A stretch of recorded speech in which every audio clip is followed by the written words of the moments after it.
ప్రార్థించుకుని ఆరాధనను ప్రారంభించుకుందాం. ప్రతి ఒక్కరూ కళ్ళు మూసుకున్నట్లయితే. మహాపరిశుద్ధుడు అయిన దేవా, నీ ఘనమైన నామమునకు మహిమ ఘనత ప్రభావం చెల్లిస్తున్నాము తండ్రి. దయగలిగిన దేవా, కృప కలిగిన మా రక్షక, సర్వశక్తి ప్రభావం కలిగిన గొప్ప తండ్రి, స్తోత్రములు స్తోత్రములు స్తోత్రములు స్తోత్రములు స్తోత్రములు స్తోత్రములు తండ్రి. ఓ దేవా, నిత్యము తండ్రి, ఓ ప్రభువ, కొనియాడబడుచున్నటువంటి మా గొప్ప దేవా, నీకే వందనములు స్తోత్రములు తండ్రి. స్తుతులపై ఆశ్చర్యుడైన పరిశుద్ధ ప్రభువా, నీకే వందనములు తండ్రి, స్తోత్రములు తండ్రి. ఓ ప్రభువా తండ్రి, నా దేవా, నువ్వు గొప్ప దేవుడు తండ్రి, మహోన్నతుడు, పరిశుద్ధుడు, సర్వశక్తిమంతుడు, సర్వాంతర్యామి అనే దేవుడు నా ప్రభువ, సమస్తమును ఎరిగిన గొప్ప దేవుడు నా ప్రభు, స్తోత్రములు తండ్రి. ఓ ప్రభువా దేవా, గతించిన కాలమంతియు కాచి కాపాడిన ఉన్నావు దేవా. ఈ ఉదయకాల ఓ తండ్రి ఆరాధన సమయంలో నా ప్రభువ, ఓ తండ్రి మమ్మల్ని ఎట్టి రీతిగా తండ్రి నా ప్రభువ, ఓ తండ్రి నా దేవ సిద్ధపరిచి, ఓ ప్రభువ నీ ఏర్పాట్లు మమ్మల్ని ఉంచి, ఓ ప్రభువ దేవ, ఓ తండ్రి నా దేవ, నా ప్రభువ మా తలంపులను మా ఆలోచనలను సమస్తములను చూచిన దేవుడు నా ప్రభువ, ఓ తండ్రి మా మనస్సును ఎరిగిన గొప్ప దేవుడు నా ప్రభువ, స్తోత్రములు తండ్రి, వందనములు మా ప్రభువ. సహాయకుడా, పోషకుడా, ఓ తండ్రి మా విమోచకుడా, మా రక్షకుడా, నీకే స్తుతులు వందనాలు చెల్లిస్తున్నాము తండ్రి. ఓ ప్రభువా, ఈ ఆరాధన ప్రారంభం నుండి ఆఖరి వరకు నీ యొక్క ప్రసన్నత మాకు దయచేయండి. నీ నడిపింపును మాకు అనుగ్రహించుము దేవా. ఓ ప్రభువా, ఎట్టి తండ్రి దురాత్మ శక్తులు, ఓ ప్రభువా చీకటి అంధకార క్రియలను, ఓ ప్రభువా తండ్రి, ఓ ప్రభువా నీ నామంలో మేము ప్రార్థన చేయించుండగా అక్కడి నుంచి వాటన్నిటినీ పారద్రోలుచున్నాము దేవా. సహాయం చేయండి తండ్రి. ఓ ప్రభువా తండ్రి, నా దేవా, నీవే ఓ ప్రభు మమ్మల్ని ఆవరించి నీ పరిశుద్ధత మాకు దయచేసి నీ ప్రసన్నతలు మమ్మల్ని నడిపించమని ప్రార్థన చేయించున్నాం.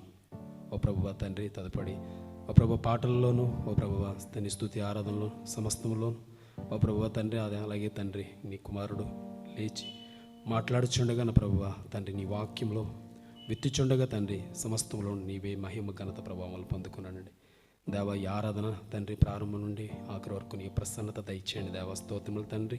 వినిచున్న బిడ్డలకున్న ప్రభువా తండ్రి నా దేవా, నీ దీవులు అనుగ్రహించుము దేవా. స్తోత్రములు తండ్రి. ఓ ప్రభువా ఆయా ప్రాంతంలో తండ్రి నా ప్రభువా ఆన్లైన్లో, ఓ ప్రభువా తండ్రి, ఓ ప్రభువా వినిచున్న బిడ్డలున్న ప్రభువా, ఓ దేవా నా ప్రభువా నీ పరిశుద్ధత దయచేయండి. ఓ ప్రభు వినగల చెవులను, గ్రహింపగల ఆత్మీయ జ్ఞానమును తండ్రి దయచేయండి దేవా. స్తోత్రములు తండ్రి. ఓ ప్రభు మీరే ఈ సమస్తమును నీ స్వాధులను తీసుకున్నామని ప్రభు అయిన యేసుక్రీస్తు ప్రశస్తమైన నామమున ఈ ప్రార్థన అడిగి వేడుకొనుచున్నాను తండ్రి. ఆమేన్. హల్లెలూయా.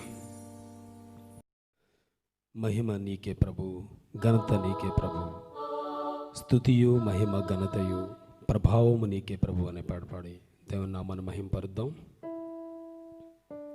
పాటల పుస్తకం నుంచి 127వ పాట.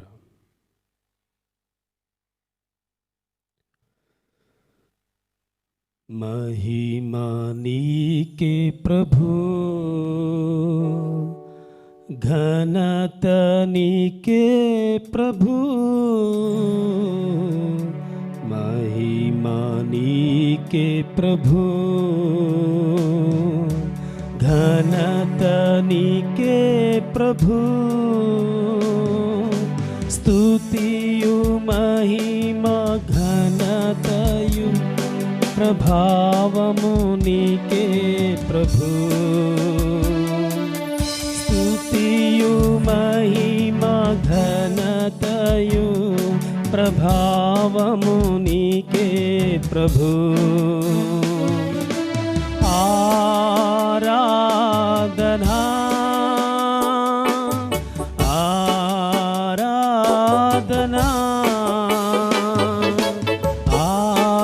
ఆరాధనా ఆరాధనా ప్రియ యేసు ప్రభునాకే, నా యేసు ప్రభునాకే, నీకే ప్రభు, ఘనత నీకే,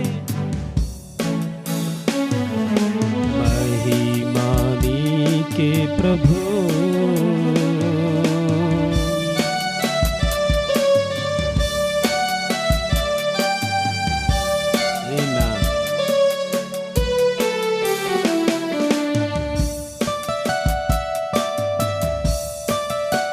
చప్పట్లు కొడదాం.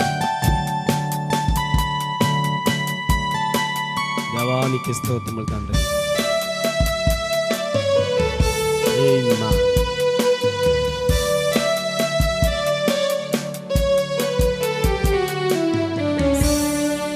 సమీపింపరాని తేజస్సునందు వసించు అమరుండవే, సమీపింపరాని తేజస్సునందు వసించు అమరుండవే, శ్రీమంతుడావే సర్వాధిపతివే, నీ సర్వం నాకిచ్చితివే, సమీపింపరాని తేజస్సునందు వసించు అమరుండవే, శ్రీమంతుడావే సర్వాధిపతివే, నీ సర్వం నాకిచ్చితివే.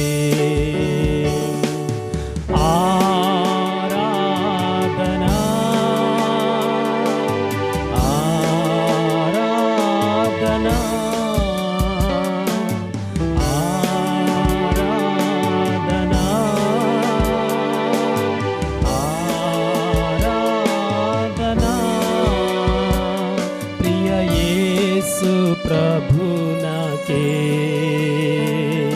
నా యేసు ప్రభు నాకే, మహిమా నీకే ప్రభు, ఘనత నీకే ప్రభు, మహిమా నీకే ప్రభు.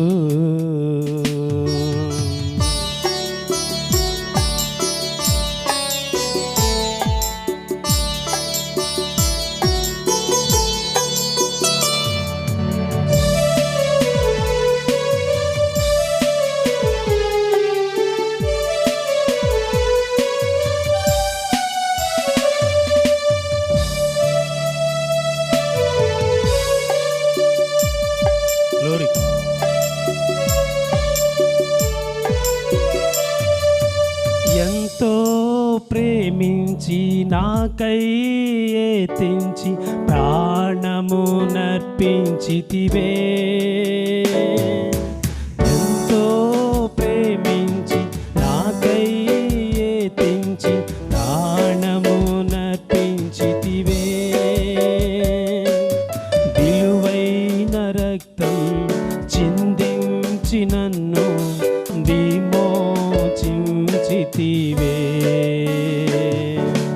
ఎంతో ప్రేమించి నాకై ఏతించి ప్రాణము నర్పించితివే, విలువైన రక్తం చిందించి నన్ను విమోచించితివే.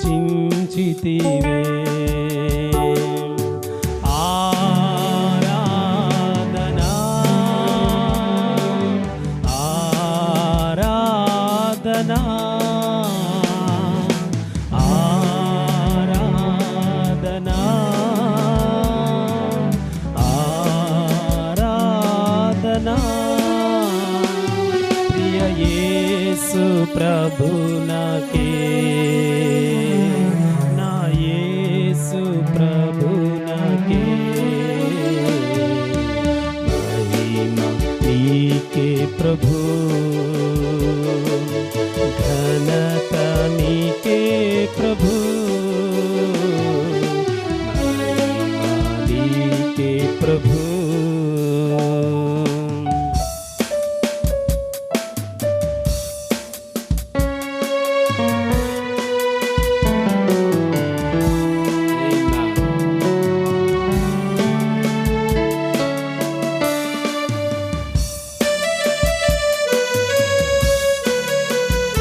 Glory.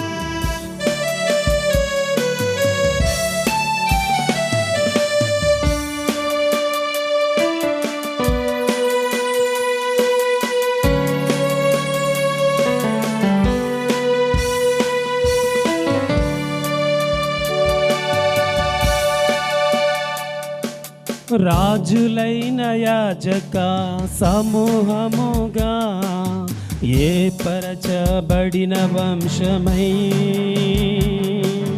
పరిశుద్ధ జనమై నీ సొత్తైన ప్రజగా నన్ను చేసితివే.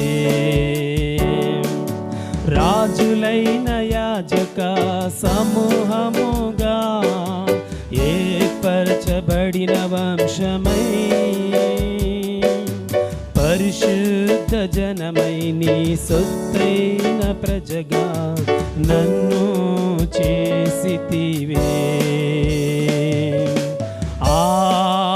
ఆరాధనా ఆరాధనా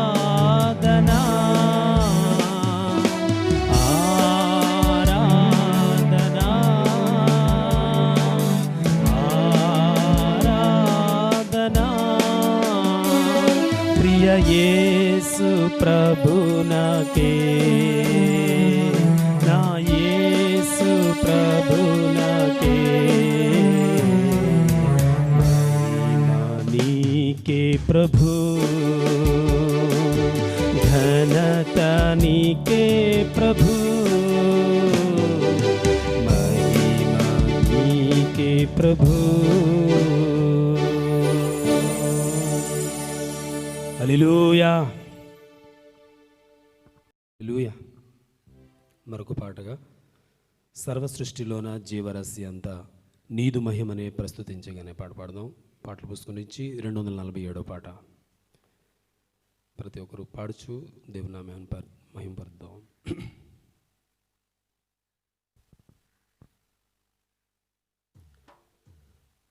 సర్వ సృష్టిలోన జీవరాశి అంతా నీదు మహిమనే ప్రస్తుతించగా స్వరమెత్తి పాడి నీ మహిమ కార్యములన్ ప్రతి స్థలమందు ప్రకటించగా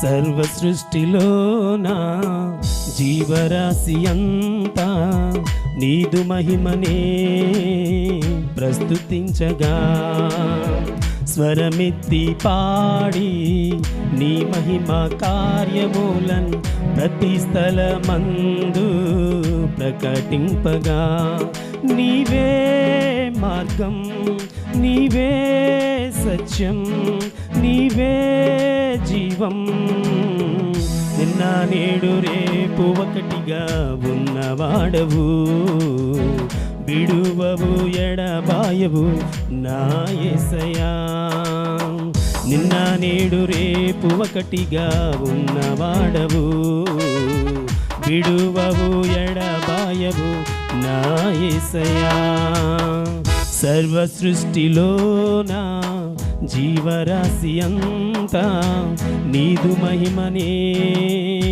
ప్రస్తుతించగా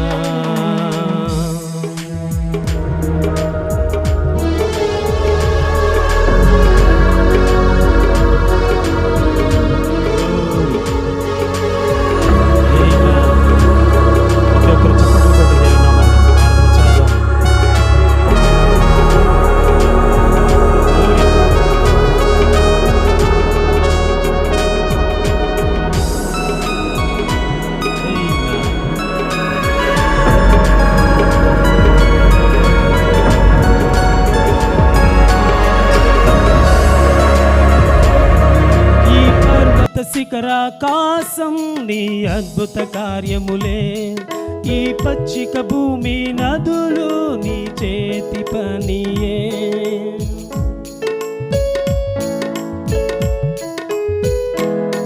ఈ పర్వత శిఖరాకాశం నీ అద్భుత కార్యములే ఈ పచ్చిక భూమి నదులు నీ చేతి పనియే నీవు లేనిదే ఏమి కలుగలేదు ఆది సంభూతుడా.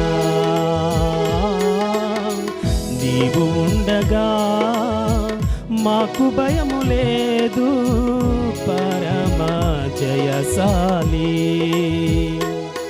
నీవే మార్గం, నీవే సత్యం, నీవే జీవం.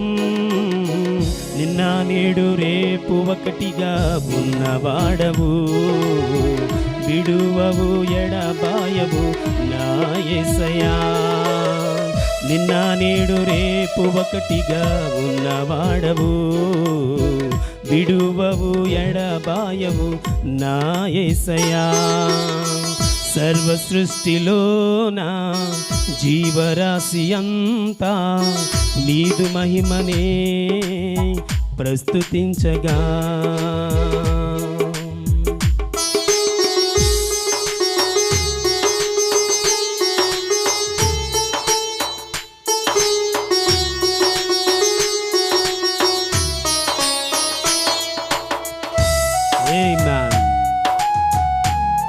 దేవానికి మహిమ దేవా, స్తోత్రములు తండ్రి.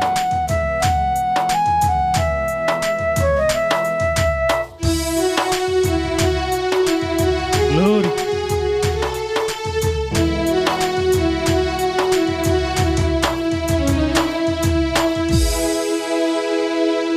నీ రూపములో నన్ను చేసిన పరమ కుమ్మరి, నీ రక్తమునిచ్చి కొన్న జాలి హృదయమా.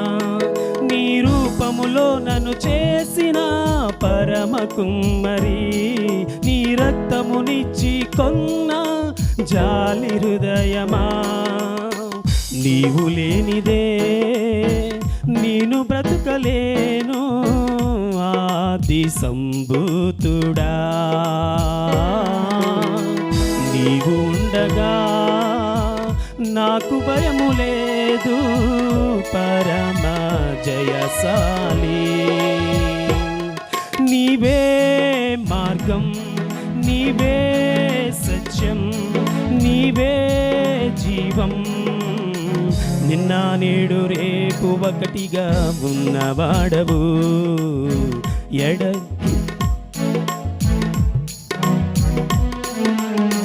నిన్న నేడు రేపు ఒకటిగా ఉన్నవాడవు, విడువవు ఎడబాయవు నా యేసయ్యా.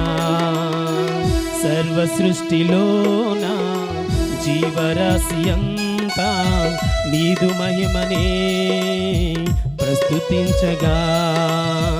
స్వరమిత్తి పాడి నీ మహిమ కార్యములను ప్రతి స్థలమందు ప్రకటింపగా.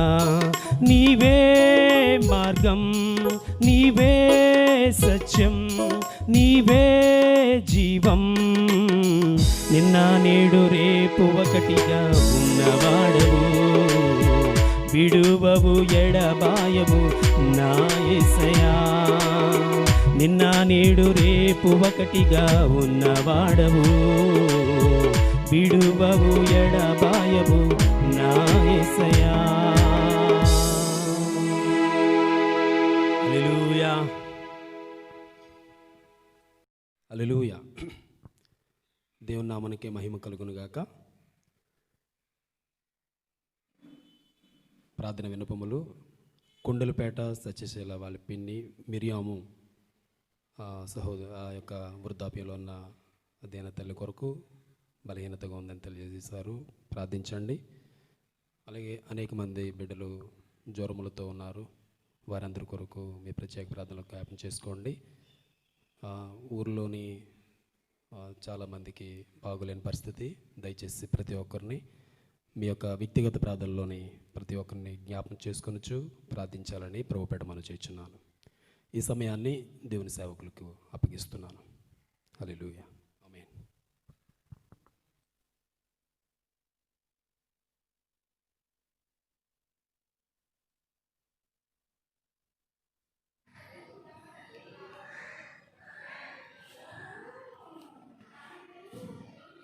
ప్రభువైన యేసుక్రీస్తు నామములో కూడి వచ్చిన ప్రతి ఒక్కరికి ప్రభు పేరట వందనాలు. మరి యొక్క సమయంలో చిన్న ప్రార్థన చేసుకుందాం. కృపగల యేసయ్య ప్రభువైన యేసుక్రీస్తు నామములో దేవా, మరి తండ్రి, నీ నామం పేరట మేము ప్రార్థిస్తున్నాం. ఆయా ప్రాంతముల్లో వాక్యం వినిచున్నటువంటి ప్రతి ఒక్కరి కొరకు నీ యొక్క పాదములో పెడుచున్నాం. నీవు మాత్రమే సహాయం చేసే దేవుడు.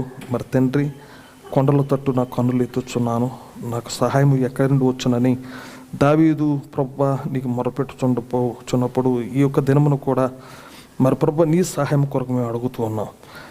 దేవా, ఆయా ప్రాంతముల్లో వాక్యం వినిచున్న వారి యొక్క గృహంలో వినిచున్న ప్రతి బిడ్డను దీవించండి, ఆశీర్వదించండి, బలపరచండి, సహాయం చేయండి. ఈ వాక్యం అనేటువంటి రొట్టె యొద్దకు వచ్చుచుండగా నీవే మా మధ్య ఉండి, నీవే అదుకుడుగా ఉండి బలపరిచి సహాయం చేయమని మా ప్రభు యేసుక్రీస్తు నామములో అడుగుచున్నాము తండ్రి, ఆమేన్.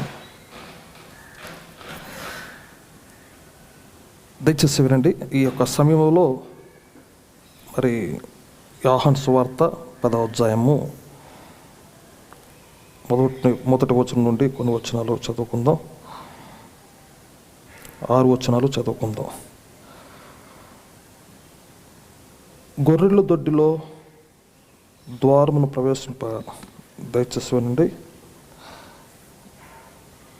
గొర్రెల దొడ్డిలో ద్వారమున ప్రవేశింపక వేరొక మార్గమున ఎక్కువాడు దొంగయు దోచుకునివాడై ఉన్నాడు. ద్వారమున ప్రవేశించేవాడు గొర్రెల కాపరి. అతనికి ద్వారపాలకుడు తలుపు తీయను. గొర్రెలు అతని స్వరం వినును.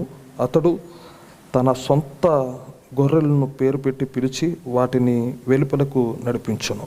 మరియు అతడు తన సొంత గొర్రెలన్నిటినీ వెలుపలకు నడిపించినప్పుడల్లా వాటికి ముందుగా నడుచుచు గొర్రెలు తన స్వరము ఎరుగును కనుక అవి అతన్ని వెంబడించును. అన్యులు స్వరము అవి ఎరగవు కనుక అన్యుని ఎంత మాత్రం వెంబడింపక వాని వద్ద నుండి పారిపోవనని మీతో నిశ్చయముగా చెప్పుచున్నానని వారితో అనెను. ఈ సాదృశ్యము యేసు వారితో చెప్పాను కానీ ఆయన తమతో చెప్పిన సంగతులు ఎట్టువో వారు గ్రహించుకొనలేదు. దేవుడి కొద్ది వాక్యమును దీవించును గాక. చిన్న ప్రార్థన చేసుకుందాం. కృపగల యేసయ్య, వాక్యం కొరకు మరి ప్రభువా మేము అడుగుచున్నాం, సహాయం చేయండి. నీ యొక్క హస్తం ఉంచండి, నీవే బలపరచండి. నీ వాక్యములో ఉన్నటువంటి రుచులను మేము గ్రహించుటకు సహాయం చేయమని మా ప్రభు యేసుక్రీస్తు నామములో అడుగుచున్నాము తండ్రి, ఆమేన్. అందరికీ వందనాలు. మరి ఆయా ప్రాంతంలో వినుచున్నటువంటి మరి తాడేపల్లిగూడెం, కొండలపేట సంఘం, వాకలపూడి, సూర్యాపేట, ఇంకా దానిపేట, గడ్డిపేట వారందరికీ, అలాగే ఉప్పాడ సంఘానికి, యవనస్తులకు, అందరికీ పెద్దలకు ప్రభువైన యేసుక్రీస్తు నామములో వందనాలు. మరి దేవుడు మిమ్మల్ని దీవించునుగాక. మరి యొక్క సమయంలో కరోనా పరిస్థితులు తీవ్రంగా ఉండుట చూస్తూ ఉన్నాం. కేసులు మన అమీర్బాద్లోనే ఎక్కువగా ఉన్నాయి. కాబట్టి ఈ కరోనా విషయంలో నేను మీకు సలహా ఇచ్చేది ఏమిటంటే, ఎవరైనా పరీక్ష చేసుకున్నారనుకోండి, వారు ఇంటి వద్దే ఉండాలి. పరీక్ష ఒకసారి మీరు కాపర్ను గౌరవిస్తారని నేను నమ్ముతూ ఉన్నాను. కాపరి అంటే ఇప్పుడు పరీక్షకి మీరు చేయించుకున్న తర్వాత పరీక్ష చేయించుకున్నటువంటి వారు ఇంటి వద్ద ఉండి సాధ్యమైనంత వరకు వారి యొక్క కుటుంబం అంతా ఇంటి వద్ద ఉండుటకు ప్రయత్నించండి. అలాగూ చేసినట్లయితే వ్యాధులు ఎక్కువ మందికి వచ్చే అవకాశము ఉండదు. మొన్న బంగారి అనగా మన పాతింటి దగ్గర ఉన్నటువంటి బంగారు తల్లి ఆ వ్యాధి వచ్చిందని నిర్ధారణ వినప్పుడు వారు కుటుంబం అంతా, బంగారికి పేరు బహుశా సారా అని పెట్టాం, వాళ్ళ ఆయన పేరు అబ్రహాము. అయితే వారి కుటుంబం అంతా, మరి సారా కుటుంబము, తన భర్త, పిల్లలు, అలాగే తన యొక్క అన్నయ్య పిల్లలు, వారి కుటుంబము వేరుగా, అలాగే తన యొక్క తమ్ముడు వారి కుటుంబం కూడా వేరుగా వారు అలా ఉన్నారు. అలా ఉండి మొన్నటి దినమున రిపోర్ట్ వచ్చినప్పుడు వారు సంతోషంగా బయటకు వచ్చుట జరిగి ఉన్నది.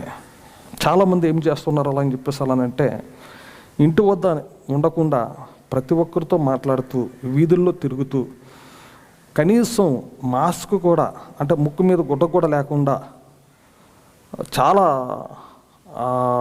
ఎందుకంటే దానివల్ల వచ్చినటువంటి నష్టం ఎంతంటే మీరు మాత్రమే నష్టపడ్డ కాదు కానీ అనేక మంది నష్టపోతున్నారు. అనేక మంది నష్టపోవటం గల కారకులు మీరే అవుతున్నారు. ఒక కాపరిగా గౌరవించి ఈ నా మాటలు శ్రద్ధగా వినాలని నేను మిమ్మల్ని కోరుతూ ఉన్నాను. అయితే ఏమి చేయాలి పాస్టర్ గారు అలా అని చెప్పేస్తానంటే, మీరు బజార్కి వెళ్ళినా ఒకవేళ మీకు ఏది లేదు, మీకు టెస్ట్కి ఇవ్వలేదు, మీరు సంఘంతో కానీ బంధువులతో కానీ ఏ ఒక్కరితో కానీ మీరు మాట్లాడాలనుకుంటే ఒక 10 అడుగుల దూరంలో ఉండి మీరు మాట్లాడండి. 3 మీటర్లు మాట్లాడండి. చక్కగా వారితో సంభాషణ చేద్దాం అనుకుంటే అది కూడా అవసరమైతేనే మాట్లాడాలి. ఏదో ఎక్కడికి వెళ్ళావే, ఏం చేస్తున్నావే అలా అని చెప్పేసి ఇవన్నీ కాదు. అలాగే పేకాట్లు ఆడుట, జల్దీఫే ఆడుట, ముచ్చటించుట, కూర్చొని మాట్లాడుకునుట, ఇవి ఇప్పుడు చేసే సమయం కాదు. మీరు ఏదైనా చేద్దామనుకుంటే ఇప్పుడు మీరు కానీ చేయగలిగితే ప్రార్థన తప్ప మరొక మార్గము లేదు. డాక్టర్లు కూడా చేతులు ఎత్తేస్తున్నారు. కనీసం జ్వరం వచ్చింది, తలనొప్పి వచ్చింది, ఆవేశంగా ఉంది అని మీరు కానీ వెళ్తే కనీసం వైద్యం చేయటం కూడా భయపడుతూ ఉన్నారు. కాబట్టి ఒకటే మనకు గురి, ప్రార్థన. మీ ఇంటి వద్ద ప్రార్థన చేయండి. ఎప్పుడైనా చర్చకు వచ్చినప్పుడు కూడా ఆ పరిశుభ్రాలు, శానిటైజర్ తీసుకొని చేతులు శుభ్రం చేసుకొని, ఎలాగూ ప్రభుత్వ వారు చెప్తూ ఉన్నారో, పోలీసు వారు చెప్తూ ఉన్నారో, హాస్పిటల్స్ వారు చెప్తూ ఉన్నారో ఆ నియమాల ప్రకారంగా మనం నడిస్తే పర్వాలేదు.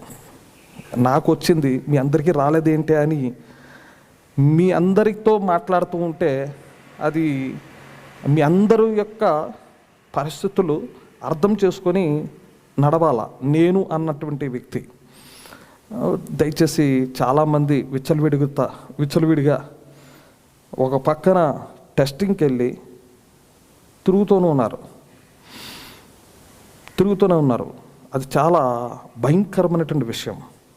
ఒకప్పుడు కరోనా చైనాలో ఉన్నది అలా అని చెప్పేసానంటే అవి బాబోయ్ అనుకునే వాళ్ళం. ఇప్పుడు మన ఇంటి ముందు ఉంటుంది, మన దగ్గర ఉంటుంది. మనం ఎంత జాగ్రత్తగా ఉండాలి అలా అని చెప్పి వారి గురించే కాదు, మనము కూడా జాగ్రత్తగా తీసుకోవాలి. టెస్టులకు వెళ్ళినటువంటి వారు కూడా జాగ్రత్తగా ఉండాలి. ఇది గమనించాలని, గ్రహించాలని బజార్కి వెళ్ళేటప్పుడు కానీ, టౌన్ వెళ్ళేటప్పుడు కానీ, మరి ఎక్కడికి వెళ్ళినా సరే జాగ్రత్తలు తీసుకోవాలని కోరుతూ ఉన్నాను.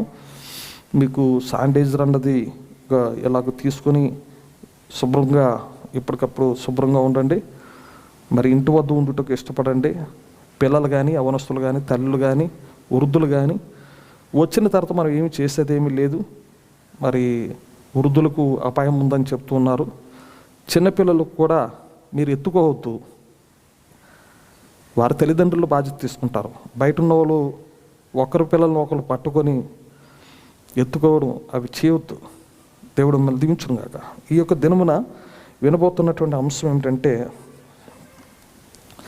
జ్ఞానమును ఎదుర్కొనే విశ్వాసము అనేటువంటి అంశం మనం జ్ఞానించబోతూ ఉన్నాం. జ్ఞానమును ఎదుర్కొనే విశ్వాసం మనము జ్ఞానించబోతూ ఉన్నాం. మరి ఈ యొక్క సమయంలో ప్రవక్త చెప్పినటువంటి కొన్ని సంగతులు మనం జ్ఞానించబోతూ ఉన్నాం. ఒకసారి ప్రవక్త ఇంటి వద్ద ఉండి చాలా అలసటగా, నిద్ర లేకుండా వచ్చి తాను అలసట తీర్చుకుంటున్నటువంటి సమయంలో, ఆ సమయంలో ప్రవక్తతో, అంటే తన యొక్క కుమారుడు బిల్లి, డాడీ నాకు దాహం వేస్తుంది, నీళ్లు తెమ్మని అడుగుతూ ఉంటాడు. బాబు నువ్వు అక్కడికి వెళ్ళి అలాగూ నీళ్ళు తీసుకుంటే, లేదు నువ్వు రావాలా, నువ్వు నన్ను పట్టుకోవాలా అని చెప్పేసి అని అడుగుట జరుగుతుంది. నాకు దాహం వేస్తుంది అని మరలా అడిగాడు. నేను చాలా అలసిపోయి ఉన్నాను, పగలంతా నడిచాను. నేను చెప్పాను, హనీ నీవు అక్కడికి వెళ్ళి త్రాగుటకు నీళ్లు తీసుకుని వస్తావా? అది తలుపు దగ్గర ఉన్నది. అతడు చెప్పాడు, నాన్న నాతో కూడా మీరు రండి. నేను చెప్పాను, ఓ అక్కడ ఏది నీకు బాధ కలిగించదు, వెళ్ళు. అంటే రాత్రుల సమయంలో పిల్లలు భయపడుతూ ఉంటారు కదా, వెళ్ళు, ఏది బాధ కలిగించదు, ధైర్యంగా వెళ్ళాలంటే, నాన్న మీరు నాతో వస్తే తప్ప నాకు ఒంటరిగా వెళ్ళుట భయము అని చెప్పారు. ప్రవక్త చెప్తున్నారు, దేవా నీవు నాతో వస్తేనే కానీ ఒంటరిగా వెళ్ళడం నాకు కూడా భయమే. అది ప్రవక్త చెప్తున్నారు. అంటే నాన్న మీరు నాతో వస్తేనే తప్ప ఒంటరికి వెళ్ళుట భయము. నేను తలంచాను, ఓన్లీ చిన్నపిల్లవాడు, అది నిజమే. దేవా నీవు నాతో వస్తేనే కానీ ఒంటరిగా వెళ్ళడము నాకు కూడా భయం. అయితే ఇక్కడికి తీసుకుని వెళ్తున్నప్పుడు, అక్కడికి తీసుకుని వెళ్తుండగానే అతను చేయి పట్టుకొని నడిపించుకొని తీసుకుని వెళ్తున్నాడు. వెంటనే పడిపోయాడు. అక్కడ ఏదో వెయిట్ జరిగింది, పాత పట్టాలు వేసినది, పిల్లవాడు జారిపోయాడు. నేను అతని చేయి పట్టుకొని ఉండకపోతే బోర్లు పడేవాడు. అతడి ముఖము నేలకు కొట్టకొనకుండా అతడిని పట్టుకొని ఆ విధంగా నిలవబెట్టాను. ఇక్కడ ప్రవక్త ఎందుకు చెప్తూ ఉన్నారు అలా అని చెప్పేసి అలా అంటే, ఒక సామాన్యంగా ఒక కుటుంబంలో జరుగుతున్న ఒక చిన్న విషయం. తండ్రి నా చేతిని పట్టుకోవాలని పిల్లవాడు ఆశించాడు. ఆ విషయాన్ని మనకు జ్ఞాపకం చేస్తూ ఉన్నారు. మన తండ్రి ఎవరంటే మన ప్రభువైన యేసుక్రీస్తు మన చెయ్యిని పట్టుకోవాలని మనం ఆశించాలన్నమాట. ఎందుకంటే ఒకవేళ అపాయము, చూడండి ఇప్పుడు ఆ పిల్లవాడు పడిపోయాడు, కానీ బోర్ల పడుండేవాడు, కానీ నేను అతని చెయ్యి పట్టుకొనుట చేత అతనికి ఆ దెబ్బలు తగలలేదు అలా అని చెప్పేసి అని. ఇప్పుడు అపాయంలో మనం ఉన్నాము, ఇరుకులో సమస్యలతో ఒకవేళ ఉన్నాము, ఒత్తిడితో ఉన్నాము, మన కుటుంబంకు భద్రత లేనటువంటి సమయంలో మనం జీవిస్తున్నాం. ఎవ్వడు కూడా రక్షించలేనటువంటి పరిస్థితుల్లో మనం ఉన్నాము. కాబట్టి ఆయనే నీకు కాపరై ఉన్నాడు, ఆయనే నాకు కాపరై ఉన్నాడు, ఆయనే నీకు భద్రత అయి ఉన్నాడు, ఆయనే నాకు భద్రత అయి ఉన్నాడు. కాబట్టి ఆయనను నా చెయ్యిని పట్టుకుని నడిపించు ప్రభువా అని ప్రార్థించే సమయం అన్నమాట. పేకాటలాడుకొనుటకు సమయం కాదు ఇది, లేక కాలక్షేపం చేయుటకు ఇది సమయం కాదు. వ్యక్తిగతముగా నీకు నీవు మాట్లాడే ఆ సమయం అన్నమాట. అయితే ఆయన మంచి దేవుడు, కానీ గుర్తుంచుకోండి, పరిశుద్ధం కలిగినటువంటి దేవుడు, పాపమును చూడలేనట్లుగా ఉండలేని దేవుడు. పాపమును చూడనట్లుగా అంటే ఆ చూసేదే ఆ యొక్క ఉండలేని దేవుడు. ఆయన ఆధారముగా స్వీకరించాలి. ఆయన ఆగ్రహము కలిగినటువంటి దేవుడు, ఉగ్రత కలిగినటువంటి దేవుడు. గుర్తుంచుకో, కేవలము మంచితనము కరుణ మాత్రమే కాదు, నీవు ఆగ్రహము తీర్పు ఆయన యొద్ద ఉన్నది. ఈ రాత్రి ఆయన నీకు రక్షకుడై ఉన్నాడు, ఆయనే తీర్పు తీర్చువాడై ఉన్నాడు. జాగ్రత్తగా రూఢిపరచుకొనము, అది పనిచేయదు. నీ ఇష్టము వచ్చిన రీతిగా చేయవద్దు. ఈ భూమి మీద అవకాశము ఒక్కసారి నీకు ఇవ్వబడ్డది రక్షింపబడాలి అని అనుకుంటే. ఈ శరీరము దాటిన తర్వాత నీకు మారు మనసు వచ్చి నేను రక్షింపబడాలని ఆశిస్తున్నానని నువ్వు చెప్పినా సాధ్యము కాదండి. అంటే నీకు ఇవ్వబడినటువంటి ఈ సమయంలో ఒకవేళ ఈ శరీరమును వదిలిపెట్టినట్లయితే ఆ రక్షణ అన్నది నువ్వు పొందుకోవాలనుకుంటే అది ఈ సమయమే, రెండవ అవకాశము లేదు. నీవు ఈ భూమి మీద ఉన్నప్పుడే ఇదే నీకు ఇవ్వబడిన ఒక అవకాశము. అంటే రక్షణ గూర్చు కూడా సిద్ధపడండి, మోసపోవద్దు. మత్తయి సువార్త 24వ అధ్యాయము 4వ వచనం 5వ వచనంలో ఉంటుంది, మోసపోవద్దు అలా అని చెప్పేసి అని. మోసపోకిడి అని ఉంటుంది, మోసపోకిడి అని ఉంటుంది. యేసుప్రభువు వారు చెప్తారనమాట. అంటే దేని గురించి ఆయన మోసపోవద్దు అలా అని చెప్పేసి అంటున్నారు? బజార్లకు వెళ్ళినప్పుడు వంకాయల గురించి, బెండకాయలు గూర్చి, ఉల్లిపాయలు గూర్చి మీరు కొనేటప్పుడు మోసపోకుండా చూసుకోండి అని బోధ కాదు అది. కొన్నిసార్లు తక్కిడిల ద్వారా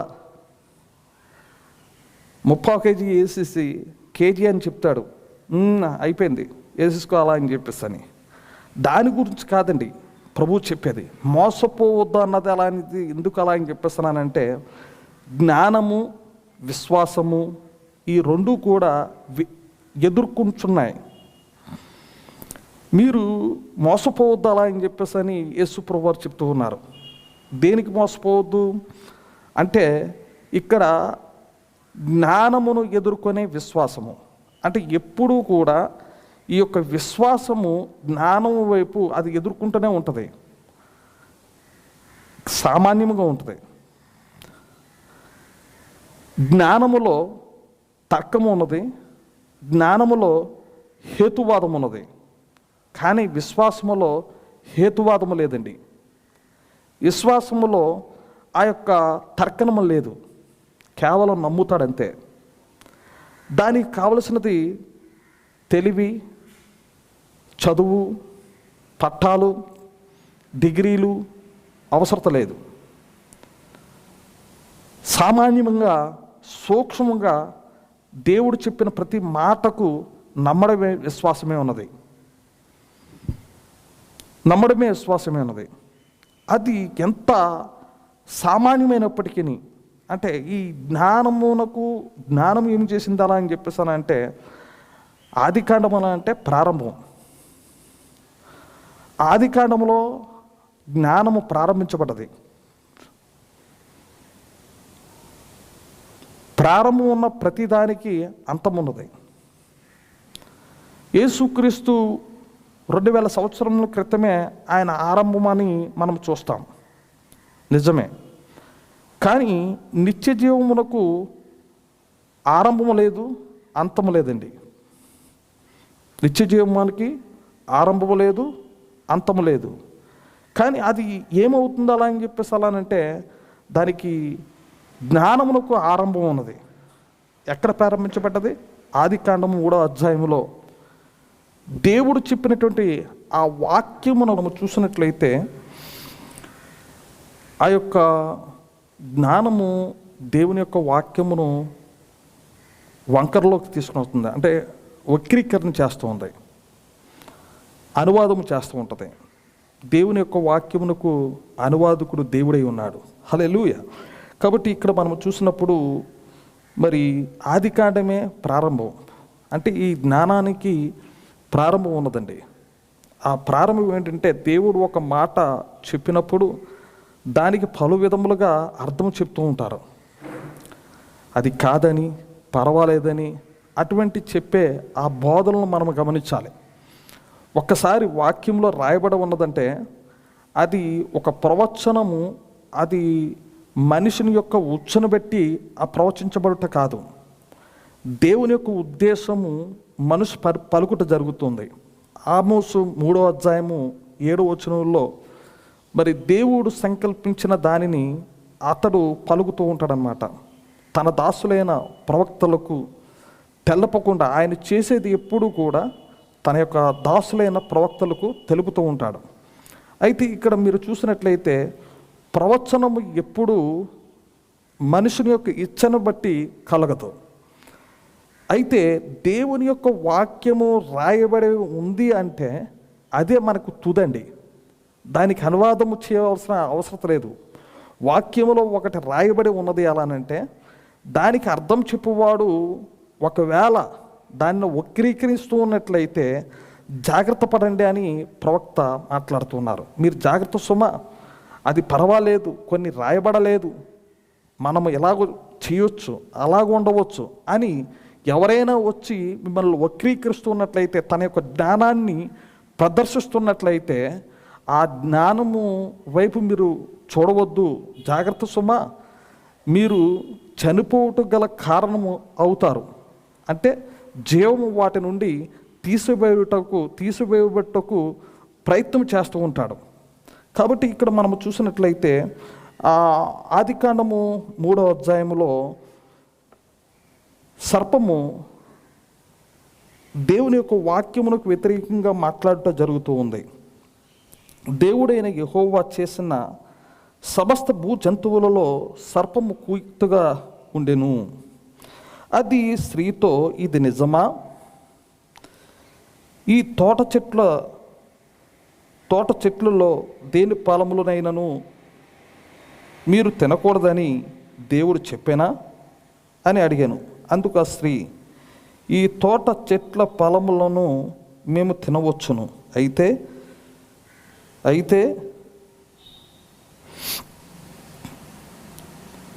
తోట మధ్యనున్న చెట్ల ఫలములను గూర్చి దేవుడు మీరు చావుకున్నట్లు వాటిని తినకూడదనియు వాటిని ముట్టకూడదనియు చెప్పనని సర్పముతో అనెను. అంటే దేవుడు ఒక్కసారి చెప్పితే అదే తుదండి. ఇప్పుడు ఈమె సర్పముతో మాట్లాడుతుంది. అంటే సర్పము ఎలా ఉన్నాడు? పాకురుకుంటూ వచ్చాడా?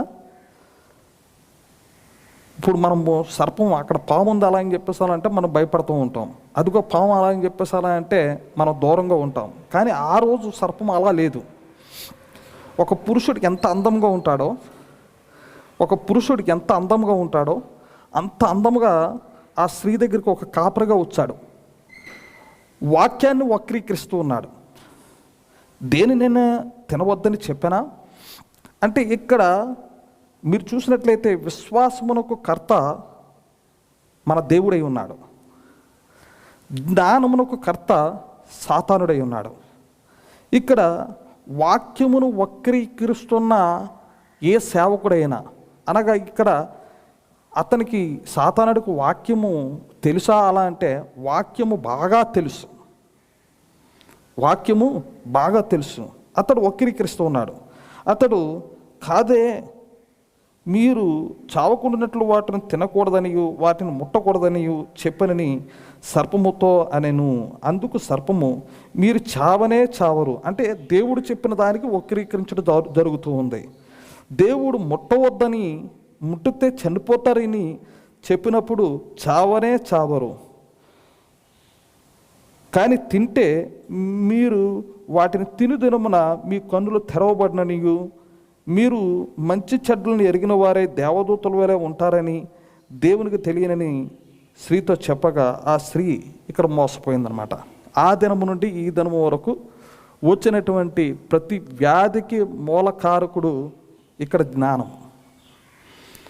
ఆ దినము ఎంత తెలివిగా వాక్యాన్ని వక్రీకరించాడో, ఆ వక్రీకరించట చేత వచ్చినటువంటి ఆ పరిస్థితులు ఏమిటి అలా అని చెప్పేసానంటే, ఈ దినమున మనం ఎలా ఉండుట గల కారణము అక్కడ జరిగినటువంటి ప్రమాదం అన్నమాట.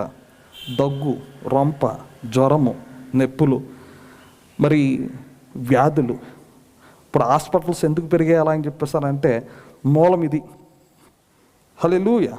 కాబట్టి వాటి నుండి ఇప్పుడు ఏమైంది అలా అని చెప్పేసానంటే, ఆ వాక్యము నుండి మనం ఏం చేసింది అలా అని చెప్పేసానంటే దూరం ఊట జరిగి ఉన్నది. అక్కడ నిత్యత్వము నుండి, నిత్య జీవము నుండి మరణము లోపలికి వచ్చడం జరిగి ఉన్నది. ఎప్పుడైతే జ్ఞానమునకు విధేయత, ఎప్పుడైతే జ్ఞానానికి ఆమె ఎప్పుడైతే అన్వహించుటకు ఇష్టపడి ఉన్నదో, ఆ దినమున ఆమె ఏమైంది అలా అని చెప్పేసానంటే ఆమెతో పాటు మనం అందరం కూడా మరణంలో అడుగుపెట్టాం, ఆదాము మొదలుకొని. ఇక్కడ వాక్యాన్ని మీరు ఎప్పుడైతే తీసుకుంటారో, చాలామంది ఏమంటున్నారు అలా అని చెప్పేసానంటే, కొంతమంది అప్పుడు ఆ దినాల్లో అండి స్వస్థత, ఈ దినాల్లో కాదు అలా అని చెప్పేసాను. ఏ రోజుల్లో స్వస్థత? యేసు ప్రభువారు ఏమి చెప్పారు? నా యందు విశ్వాసించువాడు నేను చేయు క్రియలు చేయునని చెప్పారు. ఇప్పుడు ఏమని బోధిస్తూ ఉన్నారో తెలుసా మీకు? స్వస్థత అన్నది ఇప్పుడు లేదు, ఆది అపోస్తులతోనే అది ముగించబడ్డది, ఇప్పుడు స్వస్థత అన్నది లేదు అలా అని చెప్పేసి అని అంటున్నారు. ఏమంటారు? వారి యొక్క జ్ఞానాన్ని ఉపయోగిస్తున్నారు. దేవుని యొక్క వాక్యం మీద ఇలా చెప్పబడలేదా? నమ్మిన వారి వలన ఈ సూచక్రియలు కనబడని అక్కడ రాయబడలేదా? నా యందు విశ్వాసం ఉంచువాడు నేను చేయి క్రియలు చేస్తారు, నాకంటే గొప్పవి చేస్తారని ఆయన రాయబడలేదా? దానికి అనువాదం చేస్తూ ఉన్నారు తెలివిగా. జుట్టు కత్తిరించుకొనకూడదని అపోస్తలుడైన పౌలు చెప్పినటువంటి వాక్యం అర్థమవలేదా? ప్రభురాత్రి భోజనం అలా అంటే పగల భోజనం చేశారు. ప్రభురాత్రి భోజనం అలా అని చెప్పేసి అలా అంటే రాత్రిది పగలని మార్చినది ఎవరు? పర్వాలేదు. ఒకవేళ జుట్టు పొడవుగా పెంచుకొని వెళ్ళాలి చూడండి, అప్పుడు మన చూసినట్లయితే పొడవుగా పెంచుకుండేవారు. ఒకవేళ ఎవరికైనా జుట్టు లేకపోతే సగరం ముడేసుకొని తల ఉన్నట్టుగా చూపించుకుండేవారు. ఇప్పుడు జుట్టు కత్తిరించుకున్నట్ట ఫ్యాషన్ అయింది. ఎవరు నేర్పారు ఇది? సంఘాల్లో ఎవరు నేర్పారు ఇది? అపోస్తలుడైన పౌలు ఏం చెప్పాడు? జుట్టు కనీసం కత్తిరించుకొనకూడదు అలా అని చెప్పేసి. వాక్యాన్ని వినండి, వాక్యానికి లోబడండి. పర్వాలేదని ఎవడు చెప్పినా, వాక్యానికి వ్యతిరేకంగా వక్రీకరించినా నమ్మవలసినటువంటి పని లేదు. ఆయనే మనకు ద్వారమే ఉన్నాడు. ఎవరండి ద్వారము? మరి ఆ పూర్వకాల సమయంలో, ప్రాచీన కాలంలో ఉన్నటువంటి సమయంలో ఒక వివాహం జరుగుతూ ఉన్నప్పుడు ఆ యొక్క వివాహానికి ఎవరు ఆహ్వానించేవారు అలా అంటే పెళ్ళికొడుకే ఆహ్వానించాలి. అతడే ద్వారం దగ్గర ఉండి అతడు ఆహ్వానించాలన్నమాట. వారిని కూర్చోపెట్టాలి, వారికి వస్త్రం ఇవ్వాలి, వారికి మంచి ఆ యొక్క ఆహ్వానించినటువంటి వారిని ఆహ్వానించినటువంటి స్థితిలో చూడాలి. కానీ ఇక్కడ మీరు చూసినట్లయితే మనకు ద్వారమునకు తాళపు చెవి, ద్వారానికి అంటే ఆ ద్వారము తెరవబడాలి అని అంటే మనం ఏమి కలిగి ఉండాలా? తాళము కలిగి ఉండాలి. ఎవరు ఆ ద్వారము? మన ప్రభువైన యేసుక్రీస్తే ద్వారమే ఉన్నారు. ఆ యొక్క ద్వారము తెరవబడే ఆ తాళము ఎవరు పొందుకున్నారు? పేతురు గారు. పేతురికి ఆ తాళాలు ఇవ్వబడ్డాయా? మారు మనసు పొంది ప్రతివాడును ప్రభువైన యేసుక్రీస్తు నామములో బాప్తిసం పొందిరి, అప్పుడు పరిశుద్ధాత్మన వరం పొందుదురు. ఈ వాగ్దానము మీకును మీ పిల్లలకును దూరస్తులందరికీ చెందురని ఆయన చెప్పి ఉన్నాడు. అంటే ఇక్కడ ఆ వాగ్దానం ఎవరికి? మీకు, మీ పిల్లలు, అనగా ఆయన పిలిచి వారికి అందరికీ, ఆయన ఎవరైతే నిన్ను పిలిచి ఉన్నాడా ఈ వాగ్దానము చెందునని అక్కడ రాయబడి ఉంది. చాలామంది ఇది అంగీకరించట్లేదు. యేసుక్రీస్తు నామములో స్వస్థత కోరుతూ ఉన్నారు, యేసుక్రీస్తు నామములో దయ్యాలు వెలగొట్టుకొని ఇష్టపడుతూ ఉన్నారు. కానీ ఆయన పేరు ధరించుకున్నట్టుకు ఇష్టపడట్లేదు. అదే ఆయన యొక్క తాళపు చెవి ఉన్నది. అంటే ఇక్కడ పరిశుద్ధాత్మ పొందుకొనుటకు, నిత్య జీవం పొందుకొనుటకు దేవుడు ఒక మార్గమును ఏర్పాటు చేసి ఉన్నాడు. అదే మన ప్రభువైన యేసుక్రీస్తు నామములో బాప్టిసం పొందుట. అపోస్తలుడైన పౌలు యోహాను ద్వారా బాప్టిసం పొందినటువంటి వారికి వాక్యం చెప్తూ ఉన్నాడు. చెప్పినప్పుడు అతనికి పరిశుద్ధాత్మ గూర్చి మాట్లాడి ఉన్నారు. పరిశుద్ధాత్మ అనే సంగతే మాకు తెలియదు అలా అని చెప్పేసి అన్నప్పుడు, మీరు దేనిని బట్టి మీరు బాప్టిసం పొందారు అని అడిగినప్పుడు, యోహానుని బట్టి మేము బాప్టిసం పొందాము అని వారు చెప్పారు. అప్పుడు రక్షణ గూర్చి ఆయన ఏం చెప్పి ఉన్నాడు అలా అని చెప్పేసి అంటే, మీరు మరలా అంటే యోహాను ద్వారా బాప్టిసం పొందినటువంటి వారికి మరలా వారికి ప్రభువైన యేసుక్రీస్తు నామములో బాప్టిసం ఇచ్చుట జరిగి ఉన్నది. హల్లెలూయా. కాబట్టి ఆయనే మనకు ద్వారమే ఉన్నారు. అయితే ఇక్కడ మీరు చూసినట్లయితే పేరు కావాలండి. ఎవరు పేరు? తండ్రి యొక్కయు కుమారుని యొక్కయు పరిశుద్ధాత్మ యొక్కయు నామములో బాప్టిసం ఇచ్చుట. అంటే తండ్రి యొక్క పేరు ఏమిటి, కుమారుని యొక్క పేరు ఏమిటి, పరిశుద్ధాత్మ యొక్క పేరు ఏమిటి? ఆ పేరు ఉచ్చరించాలి. తండ్రి అంటే పేరు కాదండి, కుమారుడు అంటే పేరు కాదు, పరిశుద్ధాత్మ అలా అని చెప్పేసి అలా అంటే పేరు కాదు, అవి బిరుదులై ఉన్నాయి. ఇక్కడ మీరు చూసినట్లయితే నేను నా సంతకం ఆ చెక్కి మీద నా పేరు పెట్టకుండా నేను కానీ నా బిరుదు నేను పాస్టర్ను అలా అని చెప్పేసి అని పెట్టాను అనుకోండి, అది చెల్లదు. లేక నా పిల్లలకు నేను తండ్రిని కాబట్టి తండ్రి అని ఆ చెక్కి మీద రాస్తే అది చెల్లదు, నా పేరు అక్కడ పెట్టాలి. హల్లెలూయా. అలాగే యేసుక్రీస్తు నామమే మనకు రక్షణ అండి. నమ్ముతూ ఉన్నారా? ఆయనే మనల్ని స్వస్థపరచువాడై ఉన్నాడు. ఆయన విశ్వాసమునకు కర్త అయి ఉన్నాడు. విశ్వాసమునకు కర్త అయి ఉన్నాడు. ఈ ప్రపంచములో హెబ్రీయులకు రాసిన పత్రికలో 1వ అధ్యాయంలో మీరు చూసినట్లయితే ఈ ప్రపంచములో ఆయన నోటి మాట బట్టి సృజించబడి ఉన్నవి. ఏంటి? ప్రపంచములన్నీ కూడా ఎవరు నోటి మాట చేత ఎవరు పలికితే జరిగాయి? ఆయన నోటి మాట చేత సృజింపబడ్డాయి. హల్లెలూయా. ఉనికిలోనికి వచ్చాయి. అంటే ఆయన ఎవరు అలా అంటే విశ్వాసమునకు కర్త అయి ఉన్నాడు. ఆయన ఒక పని చేసినప్పుడు ఆ పని మీద అతనికి నమ్మకం ఉన్నది, విశ్వాసం ఉన్నది. అతని యొక్క మూల పురుషుడు లేక మూలము విశ్వాసమునకు కర్త ఎవరు అలా అంటే ఆయనే ఉన్నాడు. ఆయన చెప్పిన దానికి ఆయన నమ్ముతూ ఉన్నాడు అన్నమాట. ఆయన ఏదైతే సెలవిచ్చి ఉన్నాడో, ఆయన ఏదైతే మాట్లాడుతున్నాడో, కలుగును గాక అలా అని చెప్పేసి అనేటువంటి మాట దాన్ని నమ్ముతూ ఉన్నాడు, దాన్ని వ్యక్తం చేస్తూ ఉన్నాడు. విశ్వాసమును అక్కడ కర్త ఆయన, విశ్వాసమునకు కర్త, జ్ఞానమునకు కర్త సాతానుడై ఉన్నాడు. అటు ఏం చేస్తుండే? జ్ఞానంలో ఏముందంటే తర్కణం ఉన్నది, వక్రీకరణ ఉన్నది, ఆ యొక్క హేతువాదం ఉన్నది. ఎప్పుడు వాదిస్తూనే ఉంటాడు హేతువాదం. కానీ ఆయన స్వస్థపరుస్తానని చెప్పినప్పుడు విశ్వాసి అనగా విశ్వాసము కలిగినటువంటి వాడు నమ్ముతాడండి. విశ్వాసము కాదు, నాకు జ్ఞానము కావాలి అన్నది దాన్ని ఇది ఎలా జరుగుతుంది అన్వేషణ చేస్తూ ఉంటాడు. ఇది ఎలా జరుగుతుంది, ఇది ఎలా నమ్మాలి, ఇది కరెక్టేనంటావా, ఇది అవునంటావా, ఇది కాదంటావా, హేతువాదం అన్నమాట, తర్కణము. అతని యొక్క జీవితంలో ఒక జ్ఞానము ఏం చేస్తుందంటే తర్కణమును తీసుకుని వస్తూ ఉంటుంది. జ్ఞానం ఏం చేస్తుందని అంటే హేతువాదాన్ని తీసుకుని వస్తూ ఉంటుంది.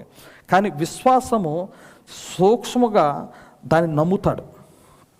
అదే అబ్రహాములో మనము చూడవచ్చు. అబ్రహాముని దేవుడు పిలిచినప్పుడు అతడు బయటకు వచ్చాడు. బయటకు వచ్చి అతడు ఏమీ లేదు. ఇక్కడ 4వ అధ్యాయము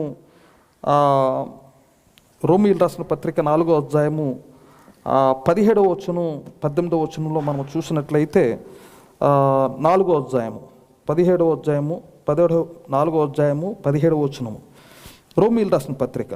తాను విశ్వసించిన దేవుని ఎదుట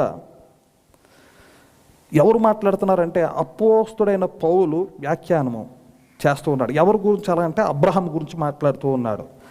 తాను విశ్వసించిన దేవుని ఎదుట అనగా మృతులను సజీవులుగా చేయువాడును, లేని వాటిని ఉన్నట్లుగా పిలుచువాడునైనా, ఏమీ లేదు ఉన్నట్లుగా పిలుచువాడునైనా దేవుని ఎదుట అతను మనకందరికీ తండ్రి అయి ఉన్నాడు. ఇందును గూర్చి నిన్ను అనేక జనమునకు తండ్రిగా నియమించితేనే అని రాయబడి ఉన్నది.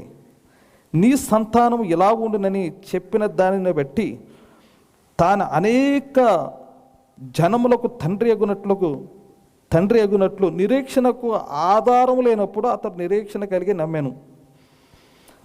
మరియు అతడు విశ్వాసమునందు బలహీనుడు కాక రమారమి 100 వయసు గలవాడే ఉండి అప్పటికి తన శరీరము మూతాతుల్యమైనట్టును సారా గర్భమును మూతాతుల్యమైనట్టును ఆలోచించిన కానీ ఆ విశ్వాసము వలన దేవుని వాగ్దానం గురించి సందేహించలేదు.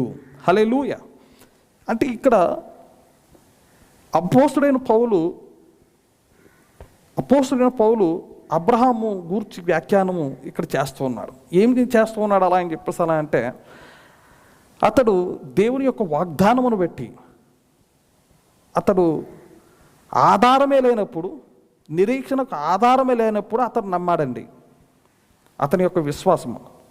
ఇంకా ఏమి చెప్తున్నాడంటే, అంటే లేనటువంటి వాటిని ఉన్నట్లుగా అతడు నమ్ముతూ ఉన్నాడు. అది విశ్వాసము.